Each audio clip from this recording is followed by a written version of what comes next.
Ray Dalio. You know, on Wall Street, that name is practically legend. He's seen as this macro investing god, the billionaire founder of the world's largest hedge fund. He sells himself as a sort of philosopher king of finance, a guy guided by radical truth. But what if the truth is actually radically different? Okay, let's get into this, because the whole legend of Ray Dalio is getting a major rewrite, and believe me, it is not pretty. Psychopath. Just let that word sink in for a second. That's from a review of a bombshell new book that's taking aim at Dalio's entire legacy. So how on earth does the man who built a global empire on his famous principles of transparency get slapped with a label like that? It's like there are two Ray Dalios, and we've got to figure out which one is the real one. All right, so first, you really have to appreciate the myth. I mean, it's a classic American dream story, right? You've got Ray Dalio starting his firm, Bridgewater Associates, from his tiny two-bedroom apartment, just grinding it out and building it into an absolute behemoth. And when I say behemoth, I mean a firm that, at its peak, with him in charge, was managing over $92 billion. That's not just a big hedge fund. That is a financial force of nature that can literally move global markets. So what was the secret sauce? Well, he literally wrote the book on it. It's called Principles, and it became this must-read for CEOs and entrepreneurs everywhere.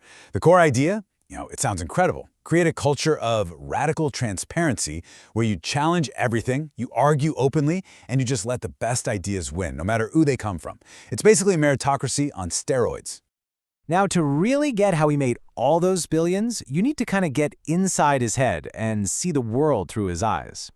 He has this really elegant mental model that he calls the economic machine. And he actually makes it surprisingly simple. So think about a game of Monopoly. Now, what if you could borrow endless money from the bank to buy up Boardwalk and Park Place? And what if you could just write IOUs to other players? All of a sudden, the game isn't just about rolling dice anymore. It's about these massive waves of credit and debt that create these spectacular booms and, of course, devastating busts. And that, he says, is basically our economy in a nutshell. Okay, so what's really cool about this is it's basically the entire Dalio worldview on one page. You see that straight line angling up? Well, that's just human progress. We get smarter, we build cooler things, we become more productive.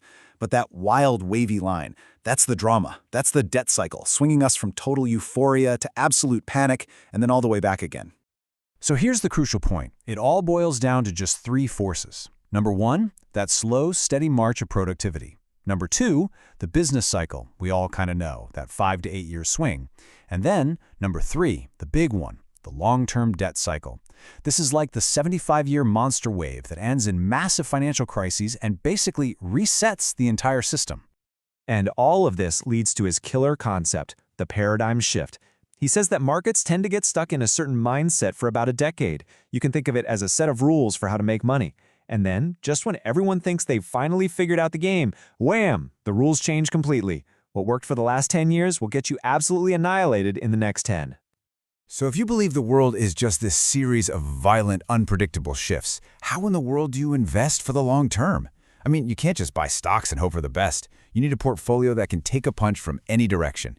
You need something for all weather. And this just brilliantly illustrates his whole solution. Your standard 60-40 portfolio, that's 60% stocks, 40% bonds, it's kind of a one-trick pony. It's really just a massive bet on a single economic season, sunny growth with low inflation. The all-weather portfolio is completely different. It tries to balance its bets across 4 different economic seasons, so it can perform okay, or at the very least survive, whether we get inflation, deflation, booming growth, or a really deep recession. And if you look back, you can really see this in action. The stagflation nightmare of the 70s gave way to the disinflationary boom of the 80s. The dot-com and housing bubbles of the 2000s led to the big crash, which then led to the central banks just printing money like crazy in the 2010s. Each decade was pretty much the polar opposite of the last one, a perfect series of paradigm shifts. So that's the genius, right? That's the public story. A brilliant thinker who cracked the code of the economic machine. But what if the machine was really just a story, and the man behind the curtain was something else entirely? Because this is where our story takes a very, very dark turn. So remember the core of his famous principles? It was all about humility. This idea that you have to stress test your own opinions, that you should actively hunt for people who think you're wrong and then truly listen to them. I mean, it sounds like the mantra of some enlightened scholar, doesn't it? And then you read this, a review of that new book, The Fund. And it doesn't describe an intellectual utopia, it describes a digital panopticon, a place where employees were supposedly forced to rate each other in real time on iPads, all run by a founder who allegedly terrorized his staff. It is straight out of dystopian fiction. And the book just unloads a series of haymakers aimed right at the legend. It claims he wasn't some visionary but a permabear, a doomsayer who just got one big call right, that he didn't really build his firm from scratch, but he married into the wealth that got it off the ground. And then, the most savage blow of all, that his legendary flagship fund actually underperformed a boring old 60-40 portfolio for over a decade. Ouch. So where does that leave us? What are we supposed to believe? Are we looking at a once-in-a-generation genius who actually decoded the entire global economy, or a masterful salesman who just spun a brutal corporate culture and a handful of catchy concepts into a multi-billion-dollar myth? The jury is definitely still out on this one. And this whole debate couldn't be clearer than when you look at the two absolute titans of the investing world today. In one corner, you've got Warren Buffett, the ultimate pragmatist, who's sitting on a dragon's hoard of over $150 billion in cash, basically screaming from the rooftops that cash is king. And in the other corner, you have Dalio, the grand theorist, famously warning everyone that cash is trash because governments just can't stop printing this stuff. So what's Dalio's prescription for all this chaos? Forget cash. He says you need a truly global, diversified portfolio. And he's been practically yelling about one asset in particular, gold. He's been arguing for a really hefty allocation, maybe up to 15%, as what he sees as the only real insurance policy when the financial system starts to go off the rails.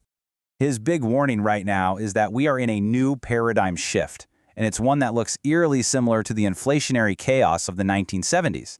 And, get this, just as he's issuing this really stark warning, he has finally, completely left the building. He's no longer at Bridgewater, a movie actually called A Dream Come True. Which really leaves us with the ultimate question.